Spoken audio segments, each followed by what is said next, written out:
7 बजे खत्म होती है।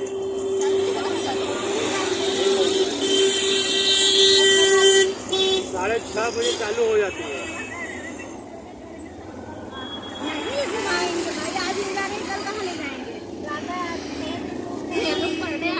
नहीं, हाँ होता है, मंगला आरती होता है 2 बजे रात को। 2 बजे नहीं, अभी कहाँ होगा? अब कोई आरती नहीं होगी। नहीं अभी हो रहा, अभी मान लो चालू हो गया होगा। तो हम लोग के पास से खत्म हो जाएगा ना।